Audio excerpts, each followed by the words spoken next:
Jai Hind everyone. I hope you all are doing well. I welcome you all to the Online Career Academy.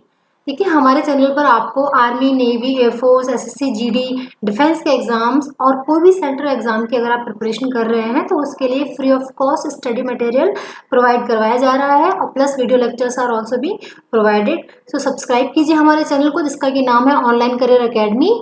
और अगर आप हमारे Telegram और WhatsApp group से भी जुड़ना चाहते हैं तो उसके लिए भी आपको नंबर्स प्रोवाइड करवा दिए जाएंगे इसके डिस्क्रिप्शन में, वीडियो के डिस्क्रिप्शन में। तो आप उन पर क्लिक करके हमारे टेलीग्राम ग्रुप और व्हाट्सएप ग्रुप से कनेक्ट हो सकते हैं जिस पर आपको फ्री लाइव क्लासेस की जानकारी मिलेगी और जो भी हम पढ़ेंगे, जो पढ़ते हैं उसकी जो पीडीएफ होती है, जो क्वेश्चंस की, वो पीडीएफ भी आपको प्रोवाइड करवा दी जाएगी।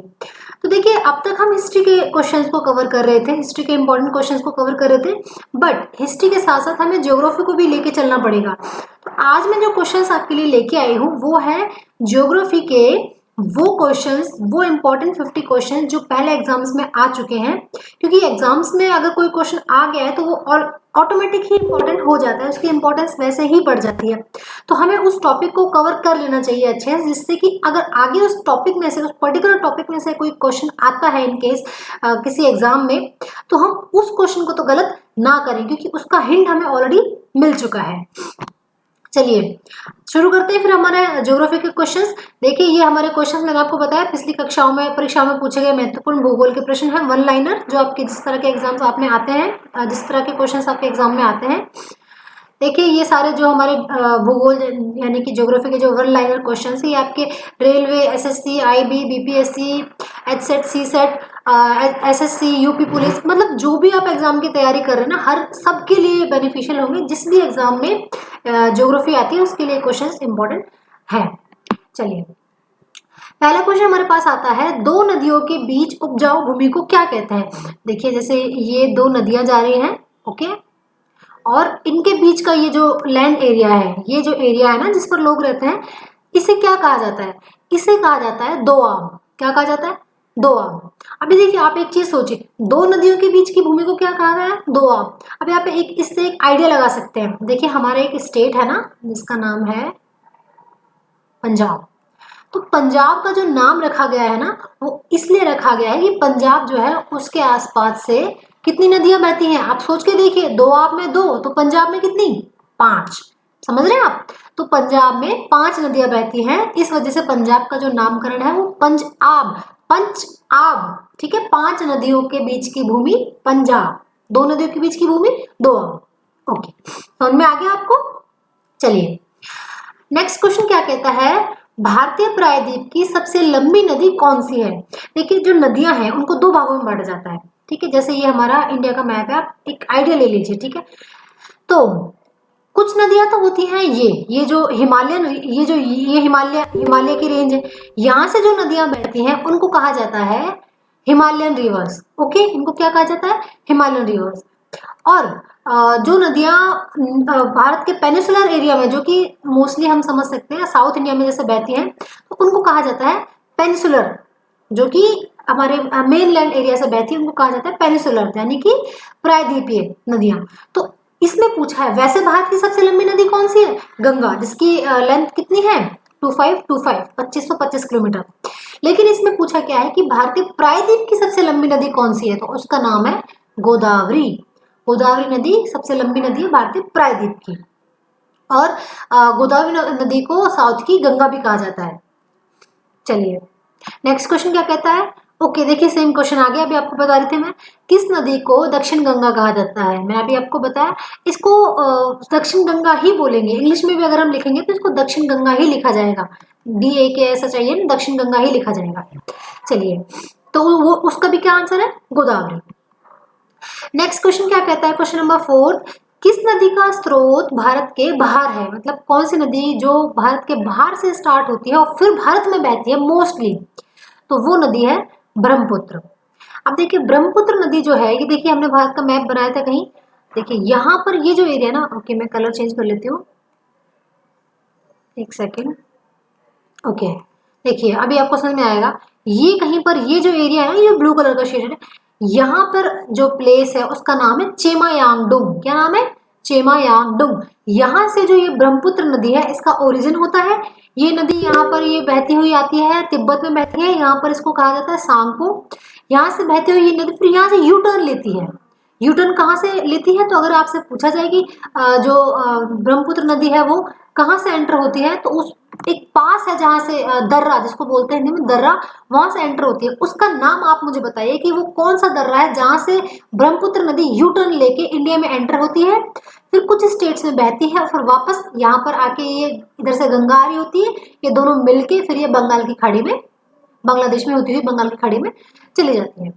इतना समझ में आया आपको? ओके, आपसे जो क्वेश्चन पूछा है उसका आप मुझे कमेंट सेक्शन में आंसर बताएंगे कि ब्रह्मपुत्र जो नदी है वो इंडिया में कहाँ से एंटर होती है, जिस उस जगह का नाम क्या है। ओके, क्वेश्चन नंबर 5 क्या कहता है, सिंधु नदी का उद्गम स्थान क्या है, मतलब सिंधु नदी का ओरिजिन कहाँ से है। तो सिंधु नदी का जो ओरिजिन है वो कहीं यहाँ पर है, ये देखिए मैप में कहीं यहाँ पर है। तो ये जो जगह है इसको कहा जाता है कैलाश मानसरोवर, जो कैलाश पर्वतमाला है, हिमालय की रेंज जो है वो है सिंधु नदी का उद्गम स्थान। याद रहेगा आपको? ओके, क्वेश्चन नंबर 6 क्या कहता है, भारत में कौन सी नदी विभ्रंश घाटी में बहती है। अब देखिए विभ्रंश घाटी क्या होती है, विभ्रंश घाटी का मतलब है रिफ्ट वैली। रिफ्ट वैली देखिए इस तरह से ये जो होती है ये होती है रिफ्ट वैली। ये रिफ्ट वैली कहाँ पर है अपने, ये देखिए जैसे हम ये इंडिया का मैप बना लिया, ओके आइडिया ले लिया, मैप इतना अच्छा नहीं बना।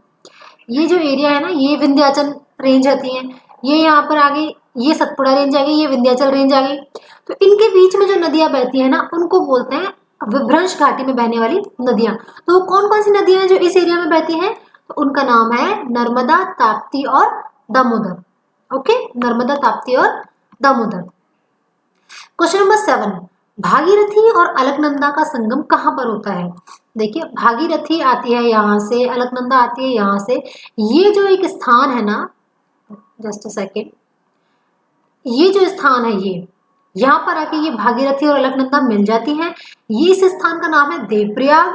और यहाँ से उत्तराखंड में आने के बाद में यहाँ पर मिलने के बाद में ये जो नदी है आगे एक जो धारा बन जाती है उसका नाम आ जाता है गंगा। तो आपको समझ में आया गंगा नदी जो है वो किस किस के उससे बनी है, मिक्स से बनी, होने से बनी है, तो वो बनी है भागीरथी और अलकनंदा। ओके, कहाँ पर मिलते हैं ये दोनों, देवप्रयाग पर। चलिए नेक्स्ट क्वेश्चन क्या कहता है हमारा, क्वेश्चन नंबर 8 कहता है कौन सी नदी अपना रास्ता बदलने के लिए प्रसिद्ध है। कौन सी नदी है जो अपना रास्ता बदलने के लिए प्रसिद्ध है।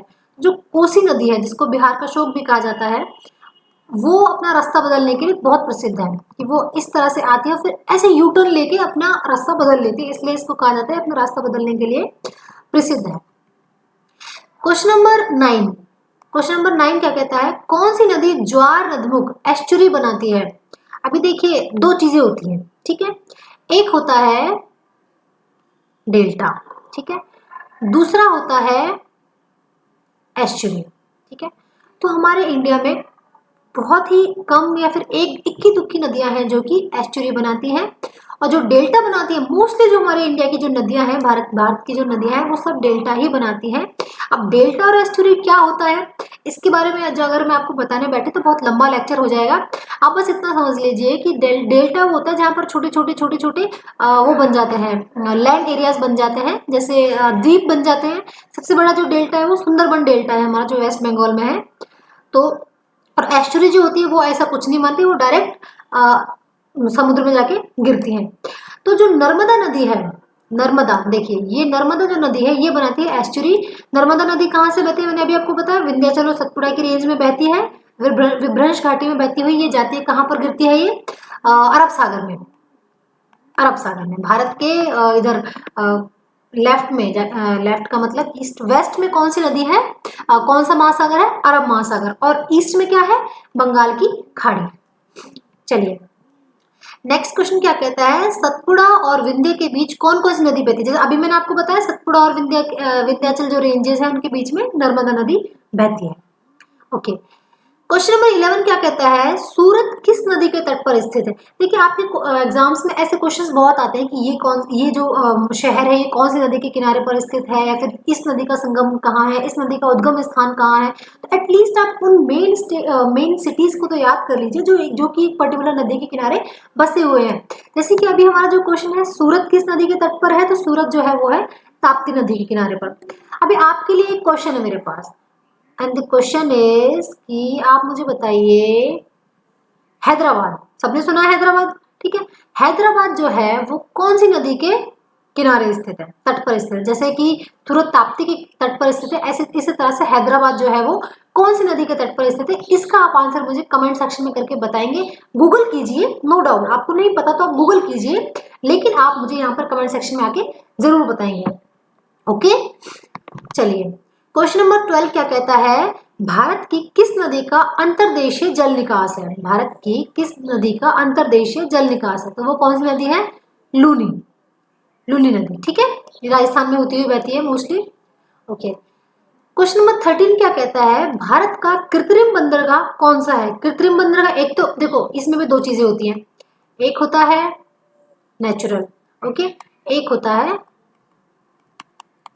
आर्टिफिशियल। ओके, तो भारत का जो आर्टिफिशियल, जो मैन मेड जो बंदरगाह है, पोर्ट है, वो कौन कौन सा है, तो वो चेन्नई, चेन्नई को मद्रास भी बोला जाता है, तो ये दोनों सेम चीजें हैं। तो वो कौन सा है, अगर आपसे क्वेश्चन पूछा जाए कि आर्टिफिशियल पोर्ट कौन सा है इंडिया का, तो वो है चेन्नई। इसको व्यापार की सुविधा से बिल्ड किया गया था। क्वेश्चन नंबर 14 क्या कहता है, भारत में कितने मुख्य बंदरगाह हैं। बंदरगाह मतलब जो कि तट पर स्थित होते हैं, जहां से जो सामान, शिप वगैरह होते हैं, सामान आता है और सामान इंपोर्ट एक्सपोर्ट किया जाता है मोस्टली। तो भारत में कितने मुख्य बंदरगाह हैं, तो वो है 12। ओके, क्वेश्चन नंबर 15 क्या कहता है, पर्यावरणीय आयोजन के साथ मूलतः संबंधित संगठन है। पर्यावरणीय आयोजन के साथ में जो संगठन संबंधित है उसका क्या नाम है, तो उसका नाम है नीरी। अब इस नीरी की फुल फॉर्म क्या है, इस नीरी की फुल फॉर्म है I guess National Environment Engineering Research Institute. हाँ yes, National Environment Engineering Research Institute is the full form of NEERI. आप लोग भी याद रखिए, क्वेश्चन किसी भी तरह से आ सकता है। अगर आप एक टॉपिक कवर कर रहे हैं तो मेक श्योर कि आप उस टॉपिक को हर पहलू से कवर करें, उस टॉपिक का कुछ भी नहीं छूटना चाहिए। Got it? Okay, question number 16 क्या कहता है, शांत घाटी किस राज्य में स्थित है। शांत घाटी जिसको हम बोलते हैं साइलेंट वैली, बहुत खूबसूरत जगह है साइलेंट वैली, जो कहाँ पर पड़ती है, केरल में। ओके, क्वेश्चन नंबर 17 क्या कहता है, केरल की नीरव घाटी में स्थित वन किस प्रकार के वन का एक उदाहरण है। जो देखिए वन का जो टॉपिक है फॉरेस्ट का, जिसको हम पढ़ते हैं, तो उसमें कई तरह के वन आते हैं। जैसे कहीं उष्णकटिबंधीय होते हैं, कहीं पर ग्रीष्म ऋतु वाले वन होते हैं, कहीं पर सदाबहार वन होते हैं। तो वन के कई प्रकार होते हैं। तो इसमें क्या पूछा है, केरल की नीरव घाटी में स्थित वन का जो प्रकार है वो कौन सा है। तो पहले हमें ये पता होना चाहिए कि केरल की जलवायु कैसी है, केरल का जो एटमॉस्फेयर है, क्लाइमेटिक जो वहाँ का कंडीशन है वो कैसी है, उसके अकॉर्डिंग ही हम बता सकते हैं। अब हम ये कहते हैं कि केरल में रेगिस्तान है, तो is it possible? No, why? Because the climatic conditions of Kerala are not relevant to the desert. Okay, तो वह केरल की नीरव घाटी में जो वन है उनका क्या प्रकार है, उनका है उष्णकटिबंधीय वर्षा वन, क्योंकि केरल में बारिश भी अच्छी खासी होती है। क्वेश्चन नंबर 18, भारत का प्रथम राष्ट्रीय उद्यान कौन सा है। तो भारत का प्रथम राष्ट्रीय उद्यान कौन सा है, कॉर्बेट नेशनल पार्क, जिसको क्या बोलते हैं हम, जिम कॉर्बेट नेशनल पार्क। ये कहाँ पर स्थित है, ये मैं नहीं बताऊंगी, आप मुझे बताइए जिम कॉर्बेट नेशनल पार्क कहाँ पर स्थित है। ओके, अगर आप ये मुझे कमेंट सेक्शन में करके बताएंगे तो इसके पीछे एक बहुत ही इंटरेस्टिंग सी छोटी सी स्टोरी है, मैं नेक्स्ट लेक्चर में उसको जरूर कवर करूंगी, अगर आप मुझे इसका आंसर कमेंट सेक्शन में करके बताते हैं तो, अदरवाइज नहीं बताऊंगी। ओके, चलिए क्वेश्चन नंबर 19 क्या कहता है हमारा, पारिस्थितिकी संतुलन बनाए रखने के लिए भारत में जंगल कितने अनुपात में होना चाहिए। देखिए भारत में जो जंगल होना चाहिए वो होना चाहिए 31 से 34% तक, और अभी फिलहाल है कितना, 21 से 24%। तो अभी हमें पेड़ लगाने की बहुत जरूरत है, ठीक है। ओके, क्वेश्चन नंबर 20 क्या कहता है, गंगा डेल्टा के मैंग्रोव वनों को क्या कहा जाता है। मैंने आपको अभी क्वेश्चन आया था उसमें बताया था कि वेस्ट बंगाल में, पश्चिम बंगाल में हमारे सुंदरबन डेल्टा है, जो कि गंगा नदी के, मोस्टली गंगा नदी की जो सहायक नदियां और उनके द्वारा बनाए जाते हैं, तो उनका नाम है सुंदरबन, और ये विश्व के सबसे बड़े जो मैंग्रोव डेल्टा है वो है। क्वेश्चन नंबर 21 क्या कहता है, हरियाणा में सुविख्यात पक्षी विहार कौन सा है। देखिए ये जो क्वेश्चंस आते हैं ये बर्ड सेंचुरी कहाँ पर है, या फिर इस स्टेट में कौन कौन सी जो बर्ड सेंचुरी या फिर वन्य जीव अभ्यारण्य वगैरह ये सब अवेलेबल है, तो उसके क्वेश्चंस आ जाते हैं और ये वन लाइनर होते हैं, या तो आपको आते हैं या फिर आपको नहीं आते, इसमें कोई लॉजिक काम नहीं करता, तो ये आपको याद करने ही पड़ेंगे। हरियाणा में कौन सा है? सुल्तानपुर। पक्षी विहार जो है वो कहाँ पर है? सुल्तानपुर में। क्वेश्चन नंबर 22 क्या कहता है? यह एकमात्र सेंचुरी है जहां कश्मीरी महामृग पाया जाता है। तो इसमें क्वेश्चन ये पूछना चाहता है कि वो कौन सी एकमात्र सेंचुरी है जहां पर कश्मीरी महामृग पाया जाता है, तो वो कौन सी है? दचिगम। दचिगम कहाँ पर है? बताइए कहाँ पर है, सर्च कीजिए और बताइए कहाँ पर है दचिगम। क्वेश्चन नंबर 23 क्या कहता है? प्रसिद्ध गिर वन कहाँ स्थित है? गिर, मुझे लगता है गिर का नाम आते ही आपके माइंड में गुजरात आ जाना चाहिए। गिर वन कहाँ स्थित है? गुजरात में। ओके, क्वेश्चन नंबर 24 क्या कहता है? मैंग्रोव क्या होते हैं? मैंग्रोव क्या होते हैं? देखिए, डेल्टीय वन, वर्षा वन और उष्णकटिबंधीय वन। तो इन ये जो मैंग्रोव है, ये अभी हमने बताया था, ये जो सुंदरबन डेल्टा है उनको भी मैंग्रोव कहा जाता है। तो वहां पर कैसे वन मिलेंगे? जब नदियां आ रही हैं, बारिश हो रही है, क्लाइमेटिक रीजन ह्यूमिड है, तो वहां के वन सूखे तो होंगे नहीं, तो वहां के कैसे होंगे? डेल्टीय वन। ठीक है, डेल्टा आ गया। वर्षा वन क्योंकि वहां पर बारिश होती है, उष्णकटिबंधीय वन क्योंकि वहां पर ह्यूमिडिटी काफी रहती है, इसलिए। ओके, क्वेश्चन नंबर 25 क्या कहता है? सुंदरी वृक्ष किसकी एक विशेष प्रकार की वनस्पति है? सुंदरी वन जो है वो ज्वारीय वन। ज्वारीय वन क्या होता है? इसका मुझे सर्च करना पड़ेगा इंग्लिश में क्या बोलते हैं, आई एम सॉरी, मुझे इसका आइडिया नहीं है ज्वारीय वन हिंदी में क्या है। ओके, क्वेश्चन नंबर 26 क्या कहता है? पृथ्वी का विशालतम पारिस्थितिक तंत्र कौन सा है? तो वो है जीवमंडल, जिसको हम क्या बोलते हैं? बायोस्फीयर। बायोस्फीयर, जीवमंडल, क्योंकि यहीं पर इंसान, कीट, जानवर और बहुत सारे है ना जो दिखते भी नहीं है, माइक्रो ऑर्गेनिजम्स वगैरह, वो सब इसी बायोस्फीयर में ही रहते हैं। क्वेश्चन नंबर 27 क्या कहता है? किस पारिस्थितिक तंत्र में सबसे अधिक बायोमास पाया जाता है? तो बायोमास किस में पाया जाता है सबसे ज्यादा? वन पारिस्थितिकी, मतलब जो फॉरेस्ट होता है वहां पर बायोमास की मात्रा बहुत अधिक होती है। क्वेश्चन नंबर 28 क्या कहता है? किस कारण से वनों के लिए विशाल क्षेत्र रखने की आवश्यकता है? कि जो वन है, अगर हम कह दें इसमें लगा लो, इतने पेड़ लगाने हैं, इसको कवर कर लो, नहीं, हमें वो एरिया अच्छा खासा बड़े एरिया चाहिए जिसमें आराम से खुले खुले पेड़ लगाओ यार, उनको जगह भी दो रहने के लिए। तो किस लिए जरूरी होता है? जिससे कि पारिस्थितिकी जो संतुलन है वो बना रहे। जो नेचर का जो बैलेंस है ना, that should not be disturb. अगर वो डिस्टर्ब हो जाता है, प्री क्लाइमेटिक जो कंडीशंस है वो बिगड़ जाती हैं। तभी तो कहते हैं कि जंगलों में कभी आग लग जाती है, फिर कभी बाढ़ आती है, सुनामी आती है, तो ये सब क्लाइमेटिक जो इम्बैलेंस होता है ना नेचर का, उसकी वजह से ही होता है। क्वेश्चन नंबर 29 क्या कहता है? वन कटाई से मृदा का तेजी से क्षरण हो रहा है, उप भूपृष्ठीय जल के प्रवाह पर भी प्रतिकूल प्रभाव पड़ रहा है। ये दोनों कारक सबसे बुरी तरह किसे प्रभावित करते हैं? कोई भी चीज हो जो नेचर के अगेंस्ट जा रही है, वो सबसे बैडली किसे इम्पैक्ट करेगी? इसको तो आप आइडिया लगा सकते हो, तो किसे इम्पैक्ट करेगी? हमारा पारिस्थितिकी जो तंत्र है, जो प्रणाली है, उसको ही सबसे ज्यादा बैडली इफेक्ट करेगी। क्वेश्चन नंबर 30 क्या कहती है? आवासीय वृक्ष रहित विरल वनस्पति कहाँ पाई जाती है? तो ये पाई जाती है टुंड्रा प्रदेश। टुंड्रा प्रदेश के बारे में जब ज्योग्राफी पढ़ते हैं, जो वनों के प्रकार पढ़ते हैं, क्लाइमेटिक पढ़ते हैं, तो हम पढ़ते हैं, तो आवासीय वृक्ष रहित विरल वनस्पति कहाँ पाई जाती है? तो वो पाई जाती है टुंड्रा प्रदेशों में। क्वेश्चन नंबर 31 क्या कहता है? विश्व की भूमि का कितना प्रतिशत क्षेत्र उष्णकटिबंधीय वर्षा प्रचुर वन है? मतलब कितना है जहां पर अच्छी खासी वर्षा होती है और अच्छे खासे वन है? तो वो है 10%। अब आप सोच लीजिए, पूरे वर्ल्ड का only 10% are included in the good forest. Okay, question number 32 क्या कहते हैं? वन कटाई की दर किसमें सबसे अधिक होती है? तो वन कटाई की दर सबसे अधिक कहाँ होती है? उष्णकटिबंधीय अंचल में। क्वेश्चन नंबर 33 क्या कहता है? सदाबहार किस्म के वन कहाँ पाए जाते हैं? सदाबहार किस्म के वन पाए जाते हैं भूमध्य रेखीय क्षेत्र पर। देखिए, मैं आपको बताती हूँ भूमध्य रेखीय क्षेत्र क्या होता है। ये आप मान लीजिए हमारी पृथ्वी है, ठीक है, ये क्या हो गई? 0 डिग्री। ये आपको पता है ना, 0 डिग्री जो लाइन है उसको भूमध्य रेखा बोलते हैं। यहाँ पर जो आती है वो हमारी आती है कर्क रेखा, जिसको ट्रॉपिक ऑफ कैंसर बोलते हैं, और ये आती है 23.5 नॉर्थ।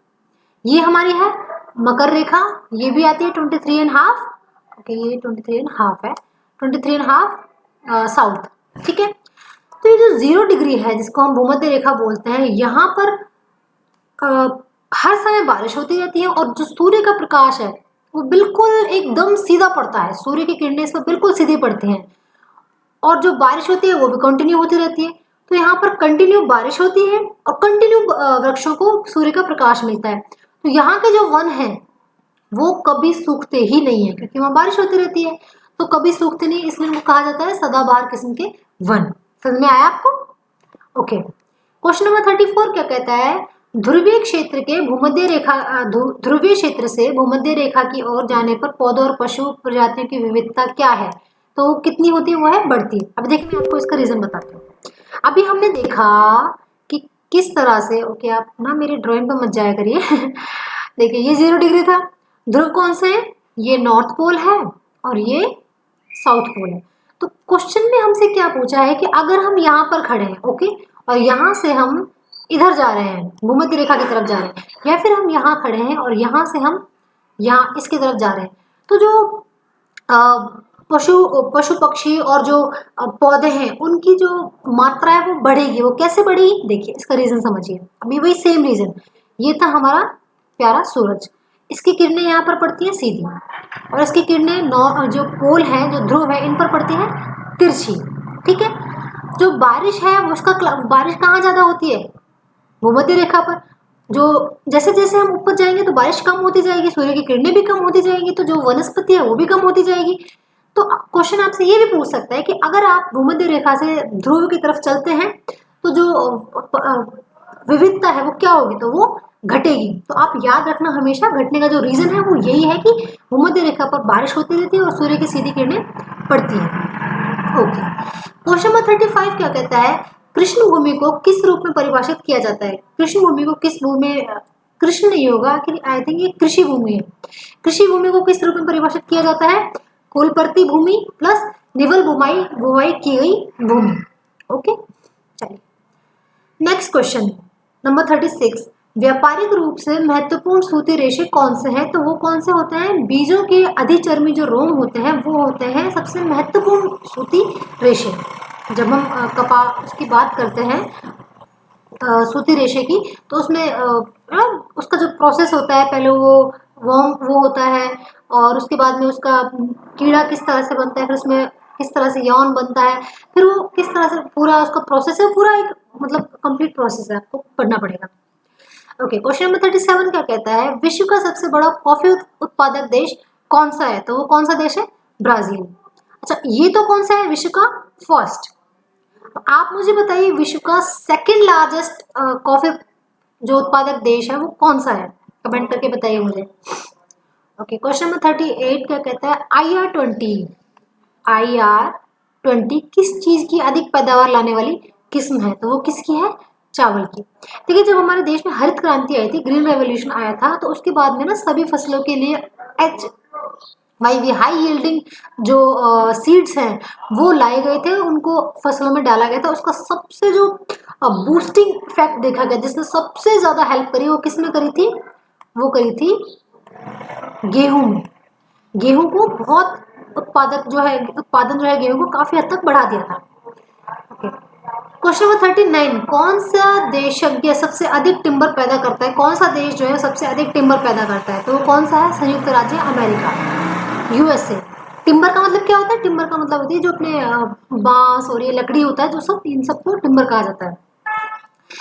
क्वेश्चन नंबर 40, दुर्माव देश और बर्न कृषि को मिल्पा के नाम से कहा जाता है। दुर्माव देश और बर्न कृषि को मतलब कई बार क्या होता है, जब कृषि हमारे देखिए क्या होता है कि जैसे हमारी खेत चल रही है हमारी, और इस खेती में अगर यहाँ पर कई बार क्या होता है, फसल अच्छी होने बंद हो जाती है, फसल अच्छी नहीं होती है, तो क्या होता है कि इस पूरे खेत में आग लगा दी जाती है, जिससे क्या है कि जो भी उस वहां पर बैड इफेक्ट होंगे वो जल के राख हो जाते हैं, जिससे कि जो मिट्टी की जो उर्वरकता की जो शक्ति होती है वो काफी हद तक बढ़ जाती है। फिर इसमें दोबारा से कृषि करने के लायक ये जो हो जाती है। ओके, तो इसको कहाँ मिल्पा के नाम से कहाँ जाना जाता है? तो ये जाना जाता है मेक्सिको और सेंट्रल अमेरिका में।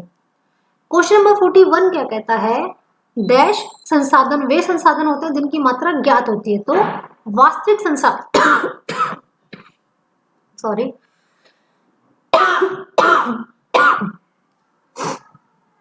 ओके सॉरी वास्तविक संसाधन जो हमारे नेचुरल रिसोर्सेज होते हैं उनकी वो कौन से संसाधन होते हैं जिनकी मात्रा हमें ज्ञात होती है।